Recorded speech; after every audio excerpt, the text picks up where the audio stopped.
A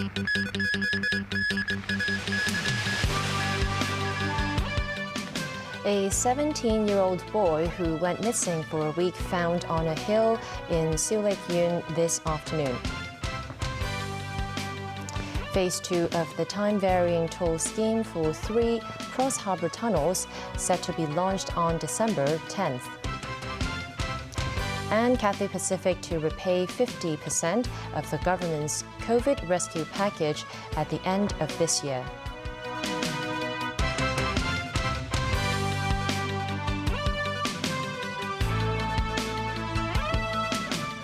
Good evening and welcome to TVB News. The second phase of the time-varying toll plan for the city's 3 cross-harbour tunnels is set to be launched on December 10th.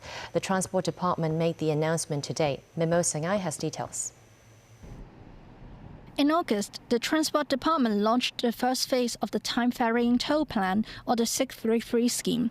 Under 633, the toll for private cars passing through the Western Harbour Tunnel became $60, while the cost of using the Cross Harbour Tunnel and the Eastern Harbour Crossing was adjusted to $30.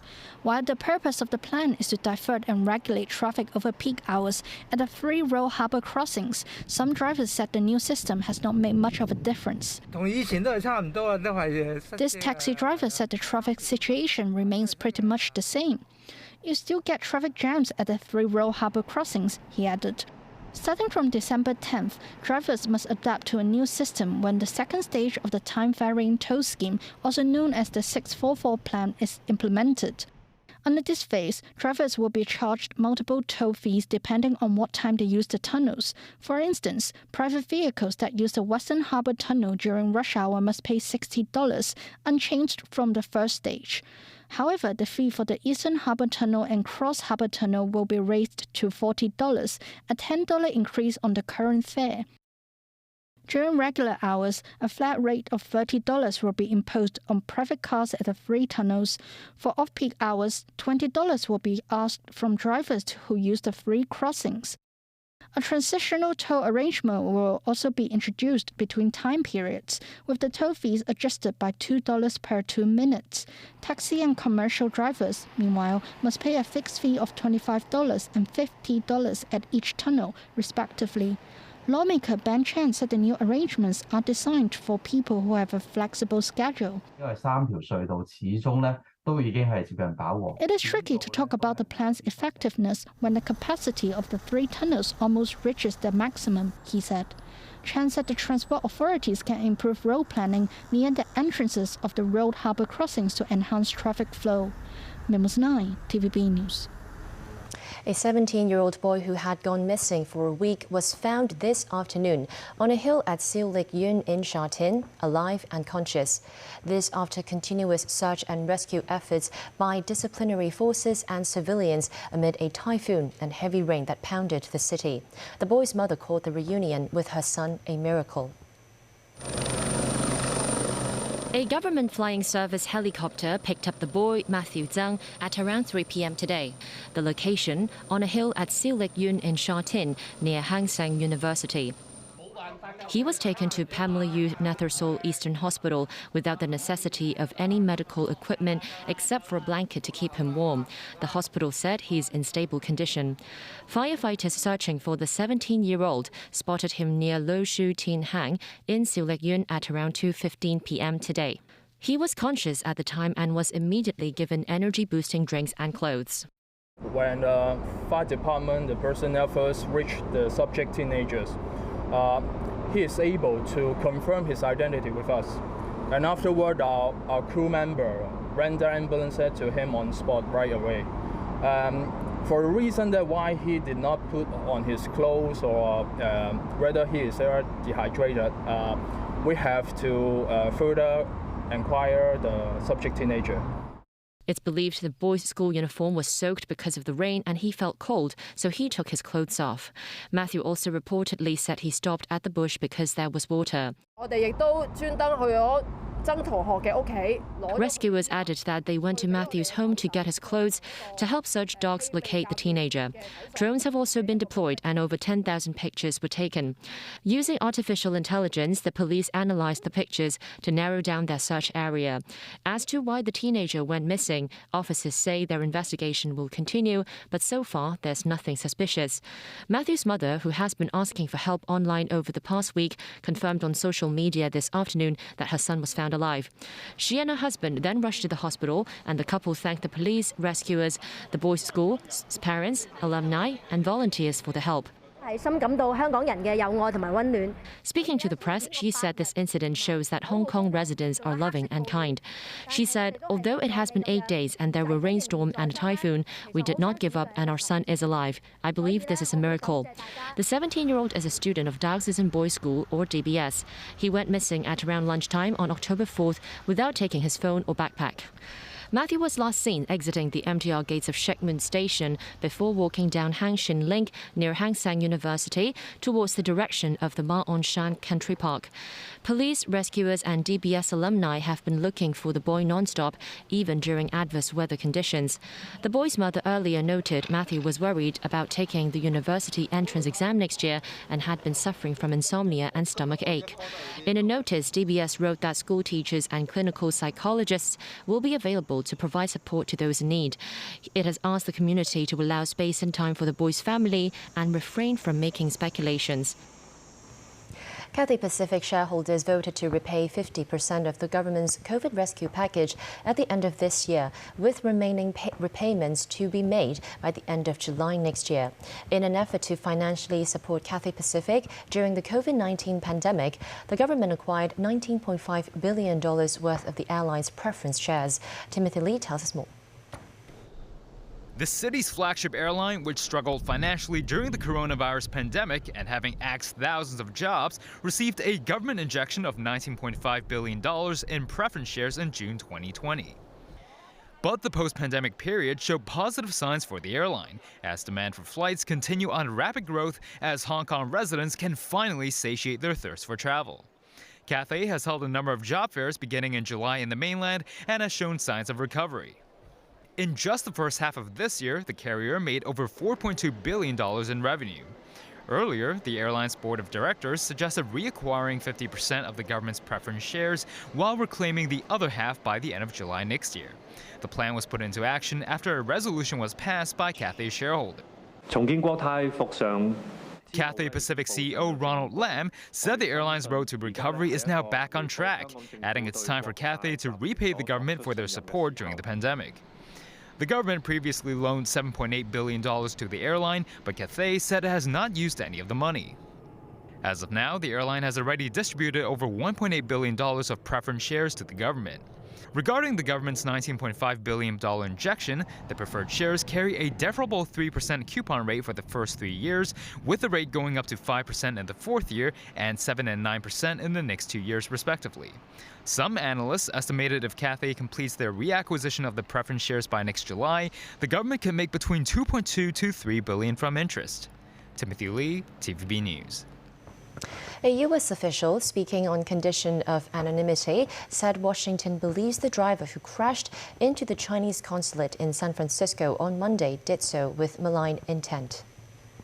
The official added the U.S. government has been in contact with Chinese foreign ministry officials in the aftermath of the incident.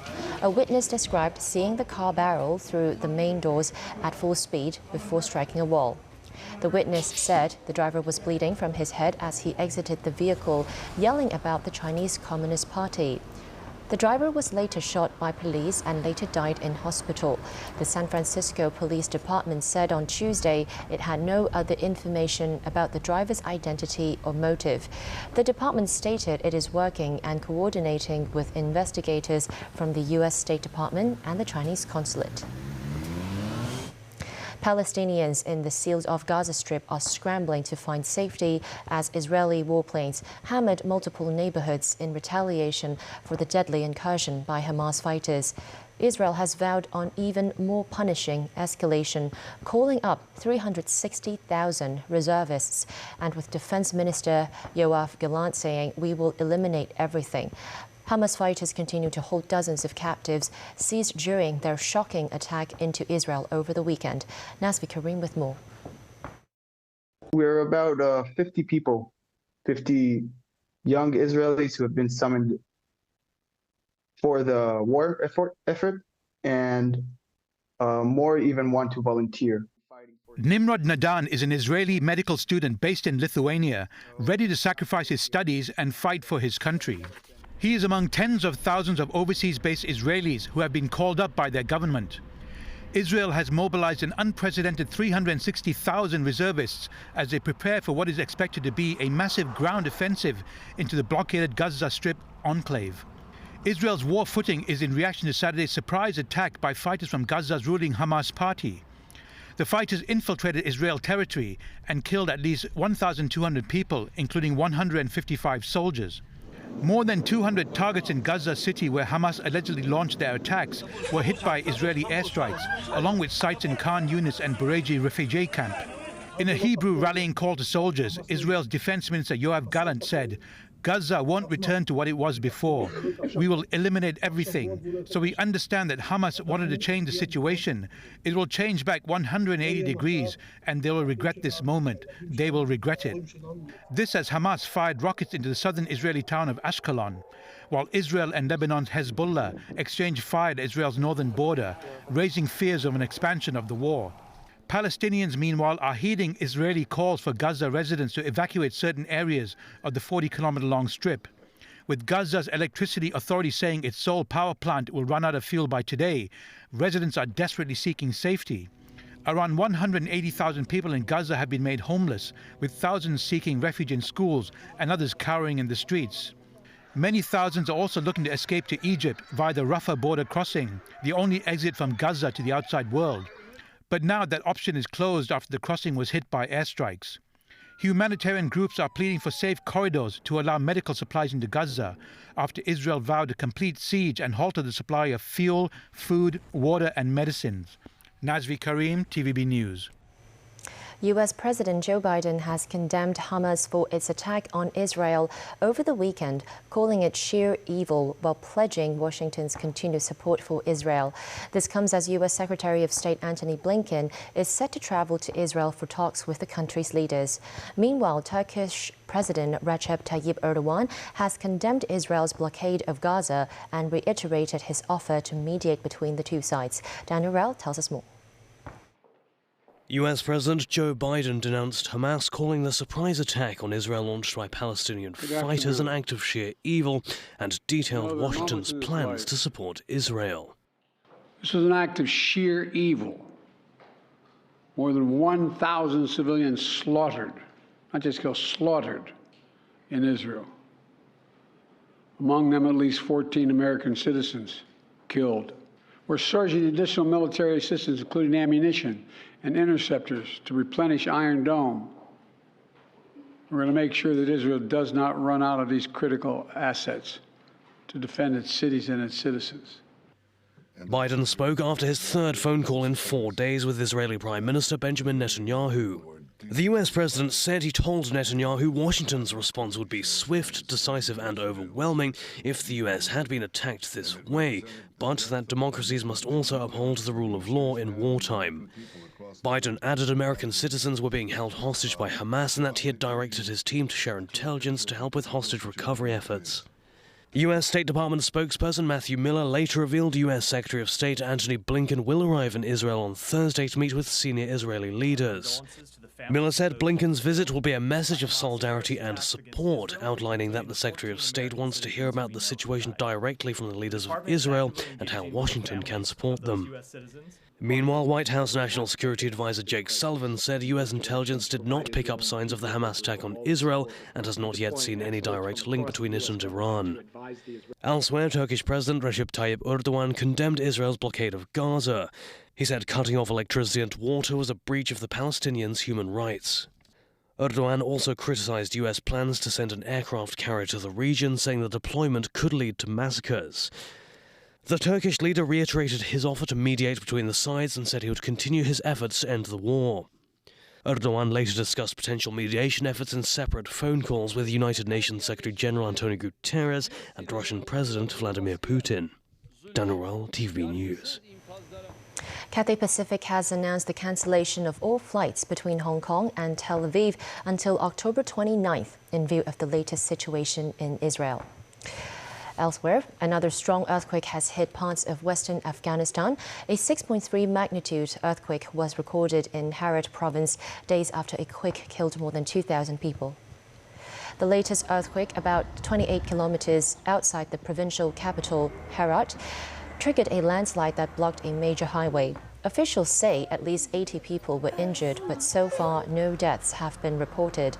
It also flattened all 700 homes in Trahak village, which was untouched by the tremors of previous days.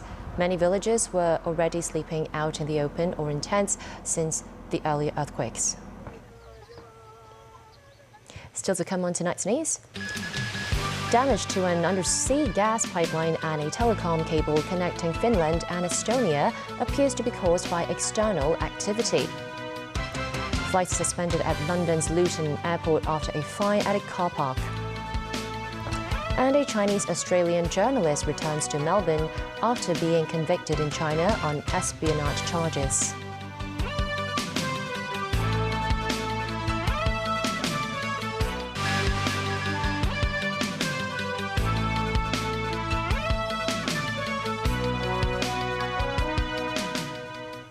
Welcome back to TVB News. Damage to an undersea gas pipeline and a telecommunications cable connecting Finland and Estonia appears to have been caused by external activity. Finnish and Estonian gas system operators on Sunday said they had noted an unusual drop in pressure in the Baltic Connector pipeline, after which they shut down the gas flow. Today, Estonia's defense minister said the damage was caused by quite a heavy force. Tracy Furness has more.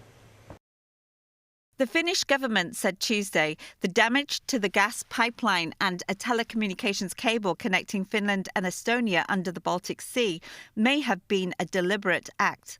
Finland's Prime Minister Petteri Orpo stopped short of calling the pipeline leakage sabotage, saying it could not have been caused by regular operations. And on Wednesday, Estonian Defence Minister Hanno Pevkur said the damage to the Baltic Sea gas pipeline was caused by quite a heavy force. The Baltic Connector link was shut earlier on Sunday on concerns that gas was leaking from a hole in the 77-kilometre pipeline. Finnish operator Gasgrid said it could take months or more to repair the leak. Finland's National Bureau of Investigation is leading an investigation into the leak, which occurred in Finland's economic zone. NATO Secretary-General Jens Stoltenberg said NATO is ready to support its allies. Finland joined the military alliance in April, while Estonia has been a member since 2004. What was interesting in my mind was also that how quickly NATO responded. And Secretary-General Jens Stoltenberg said that NATO will give the necessary support, obviously, for both Finland and Estonia in the situation, whether that's information sharing or other help needed.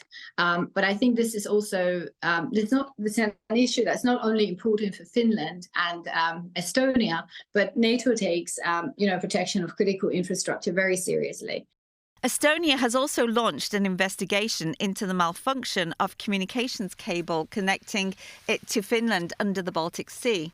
Estonia Prime Minister Kaja Kallas has already spoken to Stoltenberg, European Commission President Ursula von der Leyen, and the European Council President Charles Michel. The €300 million pipeline is largely financed by the European Union. It started operations at the beginning of 2020. The incident comes just a year after Nord Stream gas pipelines running between Germany and Russia in the Baltic Sea were damaged by explosions believed to be sabotage. The case remains unsolved. Tracy Furness, TVB News. All flights at London's Luton Airport have been suspended until 10 o'clock this evening, Hong Kong time, after a fire started in a car in one of the multi-storey car parks. The blaze caused a partial structural collapse of the car park. This video shows the top level of the car park engulfed in orange flames. The newly built parking structure for Terminal 2 partially collapsed after the fire started at around 9 p.m. Tuesday. 5 people, including firefighters and an airline official, were admitted to hospital for smoke inhalation. A Chinese-Australian journalist who was convicted on espionage charges and detained in China for 3 years has returned to Australia. In Beijing, the Foreign Ministry said the authorities deported Cheng Lei today after she served her full sentence. A Beijing court had convicted Cheng of illegally providing state secrets to foreign countries in 2020. Australian Prime Minister Anthony Albanese said the 48-year-old Cheng has been reunited with her 2 children in Melbourne. She had worked for the International Department of China's state broadcaster, CCTV. Her return comes ahead of Albanese's planned visit to Beijing this year. Australia had been lobbying for the release of Cheng and another Chinese-Australian held in China since 2019, Yang Hengjun. Some electronic retailers in Shamshui-Po were arrested on suspicion of selling illegal set-top boxes. TVB welcomes the Customs and Excise Department's action. Regarding today's customs action against illicit streaming device, I believe the copyright industry in Hong Kong are very supportive to this action. And for this action, TVB made the complaint and the customs took prompt action. Customs officers arrived at Ablue Street in Shamshui-Po on Wednesday and inspected at least 9 electronic retail shops. The customs authorities suspect shops in the district helped customers watch pay TV programs illegally by installing certain apps. The amended copyright ordinance was introduced on May 1st to enhance copyright protection. The maximum penalty for those who violate the ordinance is 4 years in prison and a fine of $50,000 for each copyright infringement. It's the news. Thanks for watching.